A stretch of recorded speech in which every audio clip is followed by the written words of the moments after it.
ہمارے ہاں جب بھی کوئی دنیا میں طوفان آتا ہے، زلزلے آتے ہیں، بارشوں میں سیلاب آتے ہیں، تو دو انتہاؤں کی طرف لوگ جاتے ہیں۔ ایک انتہا تو ہے جو لبرلزم لوگ ہیں، لبرلزم کو فالو کرنے والے لوگ، جو لبرل نام نہاد لبرل لوگ، وہ کیا کہتے ہیں؟ بھائی یہ قدرت کا ایک نیچر کا ایک سسٹم ہے، کسی بھی وقت کچھ بھی ہو سکتا ہے، لہذا اس میں اپنے گناہوں سے توبہ کرنا، اللہ کے سامنے گڑ گڑانا، ان تکلفات کی بالکل بھی ضرورت نہیں۔ چاہے کرونا ہے یا کوئی بھی وبائیں ہیں، اس کا خدا کے عذاب سے کوئی تعلق نہیں ہے۔ وہی پلیٹیں ہیں زمین کی، ہلیں گی تو دھسیں گے سارے۔ جب زمین سے اتنی گیس نکال رہے ہو، اتنا آئل نکال رہے ہو، تو خلا پیدا ہوتا ہے نا، وہ خلا پور ایسا ہی ہوگا کہ ایک طرف کا حصہ کھسک کے یہاں جائے گا، تو وہ زمین ہے، وہ کوئی چھوٹی موٹی چیز تو نہیں ہے۔ جب ادھر سے کھسک کے گیا تو دو چار پہاڑ دائیں بائیں ہو گئے، جب دو چار پہاڑ دائیں بائیں ہوئے تو وہ باقی ایڈجسٹ کرنے کے لیے وہ بھی کھسک جاتے ہیں۔ تو کھسکتے کھسکتے دہلی سے زلزلہ چلا تھا اور پہنچتا کہاں تک ہے؟ لاہور تک، اور درمیان میں بہت سے لوگوں کو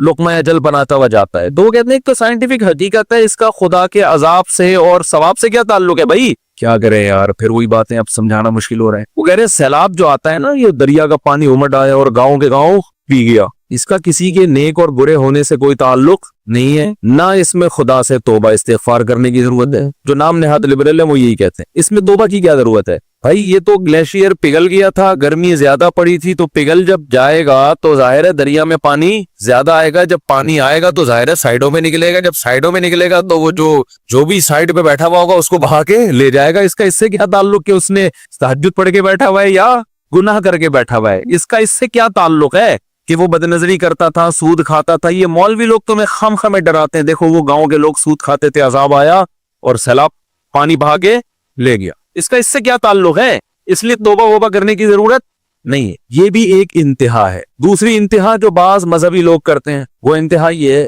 کہ ہر قدرتی آفت کو کسی گناہ کا نتیجہ قرار دیتے ہیں۔ یہ بھی 100% غلط ہے۔ نہ قرآن کی یہ تعلیمات ہے، نہ نبی صلی اللہ علیہ وسلم کی یہ تعلیمات۔ ہمیں پتہ چلتا ہے اسلامی تاریخ سے، قرآن و سنت سے، کہ بہت سے نیک لوگوں پر بھی عذاب آئے ہیں۔ مدینہ منورہ میں قحط پڑ گیا تھا، لوگ بھوک پیاس سے مرنا شروع ہو گئے تھے۔ حضرت عمر کا دور خلافت تھا، اس سے اچھا دور کائنات میں آ سکتا ہے؟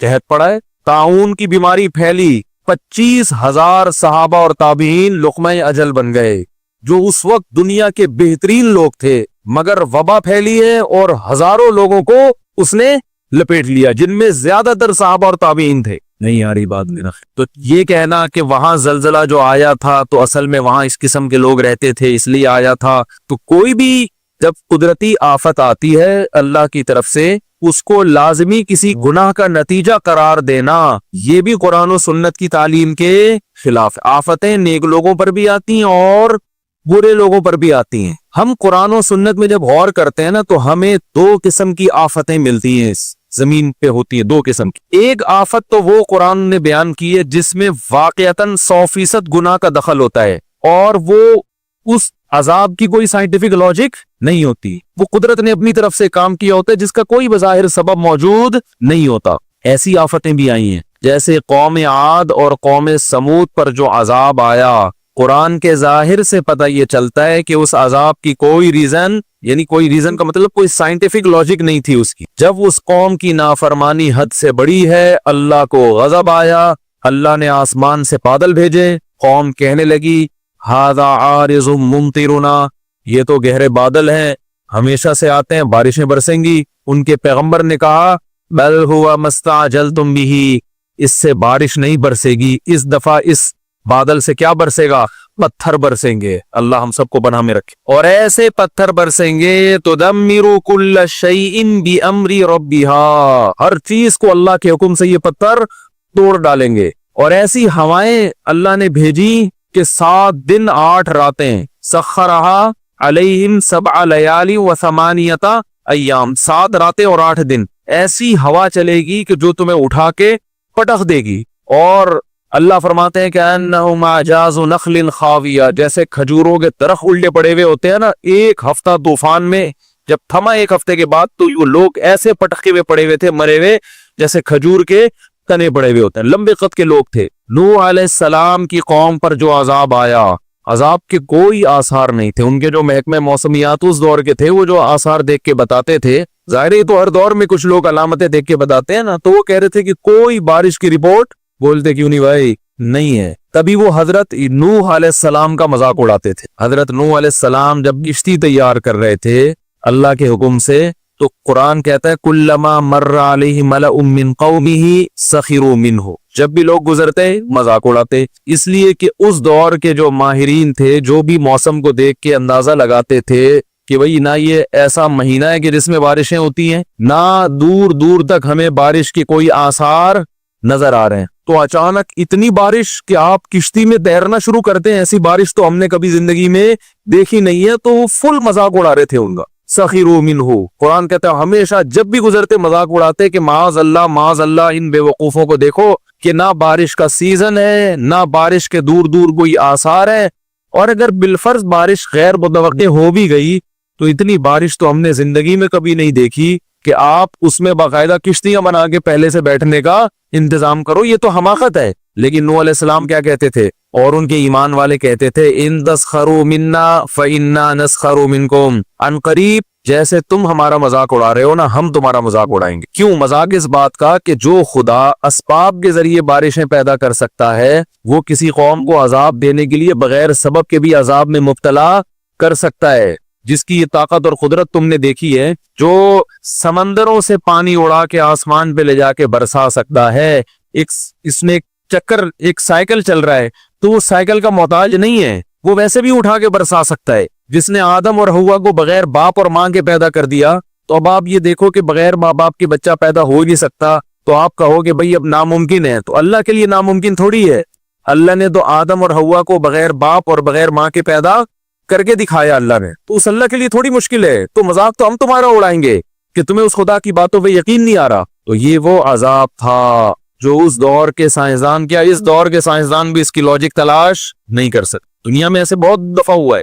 دنیا میں جب طوفان آئے تو ضروری نہیں ہے کہ لوگوں کی بدعمالی ہو, ایک نیچرل ہے طوفانوں کا آنا, زلزلے آنا. نیک لوگوں پہ بھی آئے. حضرت عمر رضی اللہ تعالیٰ عنہ کا دور سب سے بہترین دور تھا اس روئے زمین پر, لیکن قحط پڑا تھا. لیکن بہت دفعہ لوگوں کی بدعمالیوں کی وجہ سے بھی عذاب آتے. تو نبی صلی اللہ علیہ وسلم کو بتایا جا رہا ہے کہ دنیا میں چونکہ شد پھیل چکا ہے, لہذا خشکی اور تری میں فساد پھیل رہے ہیں ان بدعمالیوں کی وجہ سے. تو کچھ فساد تو ایک قدرتی حادثے کا نتیجہ ہوتے ہیں, اور کچھ فساد ہوتے ہیں اللہ انتقام لیتا ہے انسانوں سے تاکہ وہ لعلہم یرجعون, تاکہ وہ لوٹ آئے. تو وہ اللہ انتقام کیوں لیتا ہے؟ لیذیقہم بعض الذی عملوا, تاکہ اللہ ان کے کچھ اعمال کا بدلہ دے. ان کو پورے اعمال کا بدلہ تو آخرت میں ملے گا, کچھ اعمال کا بدلہ ان کو دنیا میں ہم دے دیں. لعلہم یرجعون, تاکہ یہ واپس لوٹ آئیں, اللہ کی طرف رجوع کریں. یہاں دو باتیں سمجھنے کی, بلکہ تین باتیں. ایک بات تو میں نے بتا دیا آپ کو کہ زلزلے طوفان ہمیشہ اللہ کی غضب کی علامت نہیں ہوتے, بلکہ نیک لوگوں پہ بھی یہ ساری چیزیں آتی ہیں. اور بارش جب ہوگی تو اس میں اگر کوئی نیک آدمی کا گھر بھی ہوگا, اگر سب کے گھر ٹوٹیں گے تو اس کا گھر بھی ٹوٹے گا.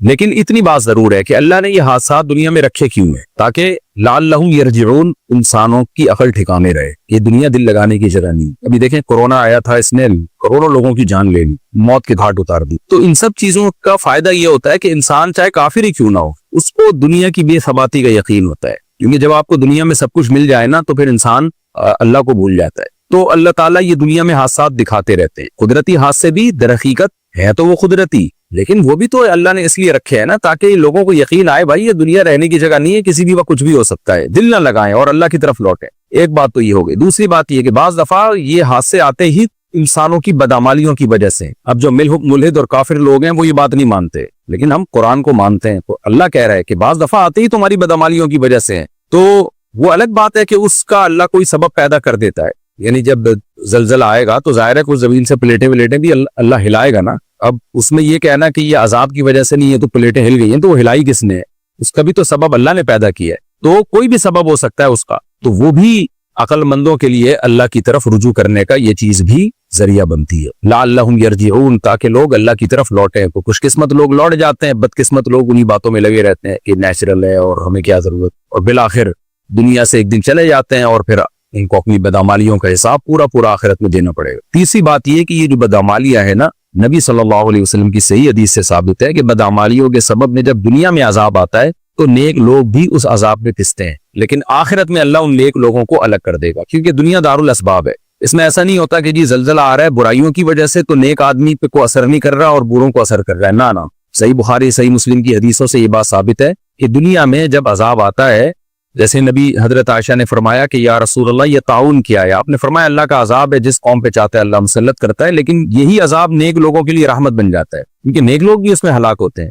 اس لیے آگے آپ نے فرمایا جو اس طاعون میں صبر کرے اور اپنا علاقہ چھوڑ کے نہ بھاگے تو اس کو شہادت کا اجر ملتا ہے۔ تو یہ ایک اہم بات ہے۔ ایک اور بات یہ، دوسری بات یہ کہ یہ جو قرآن نے کہا ہے کہ خشکی اور تری میں فساد پھیل رہا ہے، تو خشکی میں فساد کا مطلب تو سمجھ میں آتا ہے زلزلے آنا، طوفان آنا، تری میں یعنی باہر سمندر کو کہتے ہیں، سمندر میں فساد کا کیا مطلب ہے؟ بعض علماء نے بیان کیا کہ یہاں سمندر سے مراد ہے جو سمندر کے قریب رہنے والے لوگ ہیں۔ دنیا میں زیادہ تر آبادی پہلے سمندروں کے قریب ہی رہا کرتی تھی، سمندر سے مراد عین سمندر نہیں بلکہ سمندر کے قریب کی آبادی ہے۔ اور یہ بھی مطلب ہو سکتا ہے کہ سمندروں میں بھی فساد ہوتا ہو جس کا ہمیں نہیں پتا کہ اس کے خشکی پہ کیا اثرات ہوتے ہیں، ہو سکتا ہے بعد میں ہمیں معلوم ہو یہ بات۔ سمندروں میں زلزلے آتے ہیں، اس کی وجہ سے آپ کو پتا ہے سونامی کا زلزلہ سمندر میں آیا تھا، اس کی وجہ سے خشکی پر کتنی بڑی تباہی پھیلی، یہ بھی ہو سکتا ہے۔ اور دوسری بات یہ بھی کہ ایک محاورہ ہے خشکی اور تری، یعنی ہر جگہ فساد پھیل رہا ہے انسان کی بدعمالیوں کے سبب، تو ہر جگہ کو اللہ نے تعبیر اس سے کیا کہ خشکی اور تری یعنی سمندروں اور خشکیوں میں فساد پھیل رہے ہیں، جیسے کہ ہم بھی محاوروں میں کہتے ہیں کہ بحر و بر پہ فلاں کی حکومت ہے، مراد ہے ہر جگہ حکومت۔ آگے اللہ تعالیٰ فرماتے ہیں قُلْ سِیرُوا فِی الْأَرْضِ، اے نبی ان سے کہہ دیجئے چلو پھرو زمین میں، فانظروا پھر دیکھو کیف کان عاقبۃ الذین من قبل، دیکھو ان لوگوں کا انجام کیسا ہوا جو ان سے پہلے گزرے تھے، کان اکثرهم مشرکین، ان میں اکثر لوگ مشرک تھے تو ان کا انجام کیسا ہوا۔ فاقم وجہک للدین القیم، پچھلے رکوع میں بھی یہی مضمون تھا کہ اے نبی آپ اپنا چہرہ سیدھا رکھیے دین اسلام کی طرف اور باقی تمام ادیان سے ہٹائیں، اور اسلام کے بارے میں بتایا کہ وہ فطرت ہے جس پر اللہ نے لوگوں کو پیدا کیا۔ تو اب اسی مضمون کو دوسرے انداز سے بیان کیا جا رہا ہے، للدین القیم، اس سیدھے دین کی طرف اپنا رخ پھیر کے رکھیں، من قبل ان یاتی یوم لا مرد لہ من اللہ، اس سے پہلے کہ وہ دن آئے جس دن اللہ کی طرف سے کوئی لوٹانا نہیں ہوگا، وہ دن لوٹ نہیں سکتا، ریورس نہیں ہو سکتا۔ یومئذ یصدعون، اور جس دن ایسا ہوگا لوگ ٹکڑوں میں بٹ جائیں گے، نافرمان اور فرما بردار دنیا میں ایک ساتھ رہ رہے ہوتے ہیں لیکن آخرت میں اللہ الگ کر دے گا۔ وہ کیسے الگ کرے گا؟ اللہ کہتے ہیں دو طرح کے بڑے طبقات بن جائیں گے، من کفر، جس نے کفر کیا ہوگا، فعلیہ کفرہ، اس کا کفر اسی پر وبال بنے گا، ومن عمل صالحا، اور جس نے بھی نیک عمل کیا، فلانفسہم یمہدون، تو یہ لوگ اپنے ہی لیے تیاری کر رہے ہیں، اپنی ہی آخرت سنوارنے میں لگے ہوئے ہیں۔ کیوں یہ اپنے لیے فائدہ پہنچا رہے ہیں اپنے آپ کو؟ لیجزی الذین آمنوا وعملوا الصالحات من فضلہ، تاکہ اللہ تعالیٰ ان کو بدلہ دے دے۔ یعنی یہ جو آخرت میں لوگ ٹکڑوں میں بڑھ جائیں گے اور اللہ دو فریق بنا دے گا، ایک برے لوگوں کا ایک اچھے لوگوں کا، یہ کیوں کر دے گا اس کی اللہ وجہ بیان کر رہے ہیں، تاکہ اللہ ایمان والوں اور عمل صالح کرنے والوں کو اپنے فضل سے بدلہ دے اس کا۔ یعنی اگر آپ قیامت کا انکار کرتے ہیں، آپ مانتے نہیں ہیں کہ آخرت ہے اور قیامت قائم ہوگی، اس کا مطلب آپ کہہ رہے ہیں بزبان حال کہ جو جتنا بھی اچھا عمل کر لے اس کو کوئی بدلہ نہیں ملتا۔ دنیا میں تو آپ دیکھ لینا کتنے لوگ ہیں جنہوں نے انسانیت کی خدمت کی، کتنے لوگ ہیں جنہوں نے بڑے اچھے اچھے کام کیے، تو دنیا نے کیا بدلہ دیا؟ بلکہ بعض دفعہ ان کے ساتھ دھوکہ ہو جاتا ہے، کرتا کوئی اور ہے، کیش کوئی اور کرا لیتا ہے۔ تو جب بھی دنیا میں کوئی اچھا کام ہوتا ہے فیک لوگ بھی آ جاتے ہیں، کہتے ہیں ہم نے کیا یہ، اور بعض دفعہ برائی کوئی اور کرتا ہے سزا کسی اور کو ملتی ہے۔ تو دنیا میں انصاف نہیں ہے، تو اللہ کہتے ہیں میں نے اس لیے یہ آخرت کا دن رکھا ہے، لیجزی الذین آمنوا وعملوا الصالحات، تاکہ جو لوگ ایمان لائیں مجھ پر، نیک اعمال کریں، ان کو میرے فضل سے بدلہ تو ملے۔ انہ لا یحب الکافرین، اور اللہ کافروں کو پسند نہیں کرتا۔ یہ بات بھی تو ظاہر جبھی ہوگی جب آخرت میں ان کو عذاب ملے گا۔ دنیا تو کافر کو پسند کرتی ہے، دنیا کو تو بس اس سے غرض ہے کہ کون ہمیں دنیا کما کے دے رہا ہے، کون سائنسی ترقی کا ذریعہ بن رہا ہے، چاہے وہ اللہ کو مانے نہ مانے، اس کے پیغمبروں کو مانے نہ مانے، زنا سے بچے نہ بچے، شراب سے بچے نہ بچے، یہ اس کا اپنا مسئلہ ہے۔ لیکن اللہ کہتے ہیں تمہارا مسئلہ، یہ تمہاری سوچ ہے، میری سوچ کیا ہے، میرا جو ہے فطرت، جو میری صفت ہے وہ کیا ہے؟ انہ لا یحب الکافرین، جو میرا انکار کرتے ہیں میں ان سے محبت نہیں کرتا، میں ان کو سزا دوں گا۔